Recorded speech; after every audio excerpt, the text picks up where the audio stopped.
안녕하세요. 제1대 아동대통령 이채원입니다. 저는 아동안전위원회가 주최하고 행정안전부가 후원한 제1대 아동대통령 선거에 아동의 안전, 교육, 인권 정책을 공약하며 출마하였습니다. 전국 각지에서 48명의 아동 후보자들이 학교, 집 등 삶의 현장에서 마주하는 문제점을 찾고 그 대안을 공약하였습니다. 그리고 후보자들의 공약을 아동만으로 구성된 150명의 아동정책평가단이 아동 권리를 기준으로 평가하여 결선 후보자 2명을 결정하였습니다. 이후 정책 토론회와 최종 국민투표를 거쳐 저는 제1대 아동대통령으로 선출될 수 있었습니다. 저는 제1대 아동대통령으로서 아동의 눈높이에서 대한민국을 아동이 안전하고 행복한 나라로 만들기 위해서 꼭 필요한 일들을 가장 앞에서 활동해 나갈 것입니다. 처음 기조강연 섭외 요청이 들어왔을 때 우리 학생들이 공감하셨겠지만 시험 기간이어서 망설이지 않았다면 거짓말입니다. 하지만 오늘 토론의 주제가 아동에게 안전한 대한민국 만들기라는 이야기를 듣고 학교 시험도 중요하지만 물론 아동 대통령으로서 제가 해야 할 책임을 다해야겠다고 생각하여 이 자리에 섰습니다. 또한 저의 공약 중 가장 중요한 것이 안전 공약이기도 했습니다. 저는 학교에서 하는 안전교육의 개선을 공약하였습니다. 안전교육 콘텐츠를 더욱 다양화하고 학생들이 직접 참여하는 안전대회를 개최하여 보다 아동 친화적이면서 효과적인 안전교육을 만들어야 한다고 공약하였습니다. 여러분, 제가 여러분께 한 가지 질문을 드리겠습니다.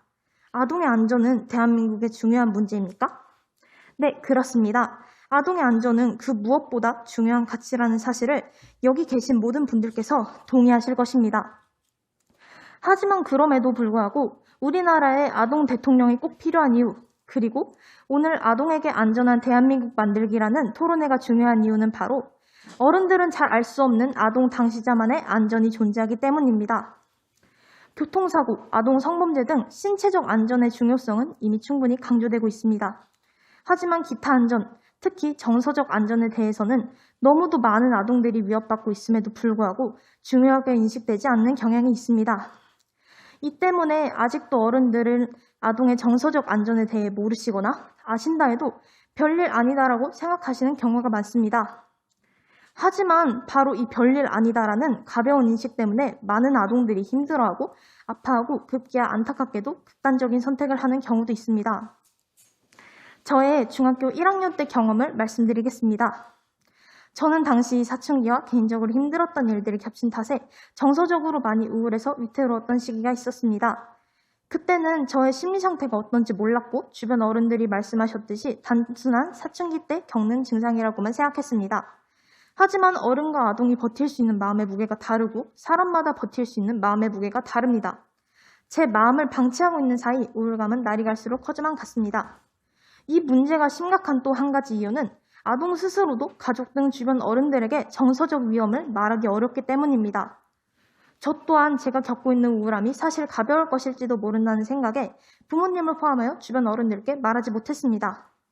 제가 말씀을 드린다면 충분히 들어주실 것이 분명하다는 것을 이젠 알고 있지만 당시에는 가까운 사람에게 이런 말을 한다는 것이 괜찮을까? 괜히 말했다가 혼나거나 너무 걱정하시진 않을까 하는 두려움이 있었기 때문입니다.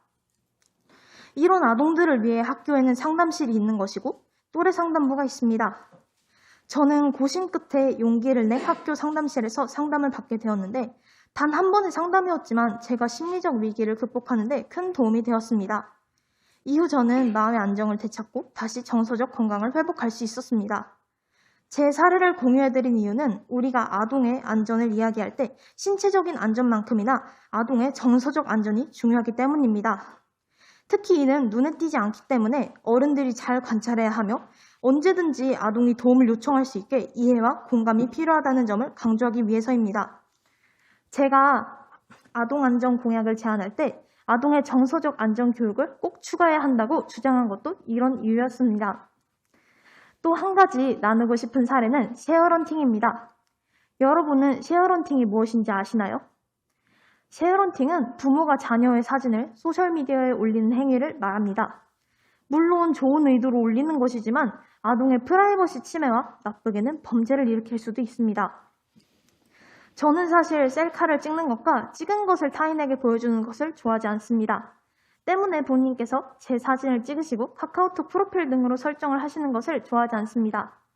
이처럼 아동이 원하지 않는 자신의 사진을 부모님께서 올리는 것은 프라이버시가 침해되는 것이고, 또한 아동을 찍은 사진을 소셜미디어에 올렸을 때 나쁜 의도를 가진 누군가가 아동의 일정을 파악하고 납치를 하는 등의 범죄를 저지를 수도 있습니다.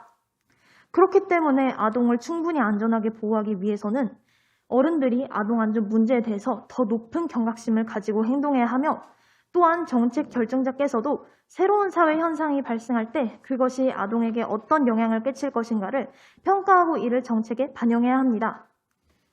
그동안 아동의 안전을 주제로 한 토론은 많았지만 아동을 중심에 두고 아동에게 진정으로 귀 기울이는 토론회는 많지 않았습니다. 그런 의미에서 오늘 김상희 부회장실과 세이브 더 칠드런이 주최하신 토론회에서 제가 기조연설을 한다는 것은 그 자체로 오늘 토론회가 특별한 의미를 가지며 향후 후속적으로 만들어질 정책도 아동 친화적일 것이라는 큰 기대감을 가지게 합니다. 여러분, 아동이 안전한 대한민국을 향해 나아가고자 한다면 아동의 주체성을 보장하며 아동에게 길을 물어야 합니다. 아동 눈높이에서만 볼 수 있는 문제가 있습니다. 아동 당시자이기 때문에 알 수 있는 해결책이 있습니다. 우리 아동과 함께 아동이 안전한 대한민국을 만들어 나갑시다. 더 많은 아동이 아동 정책의 의사결정에 참여할 수 있는 기회를 만들어 주십시오. 그러면 우리 아동들도 더 적극적으로 참여해서 아동 당시자로서 책임감을 가지고 아동이 안전한 대한민국을 만드는 일에 최선을 다하겠습니다. 지금까지 아동 대통령 이채원이었습니다. 감사합니다.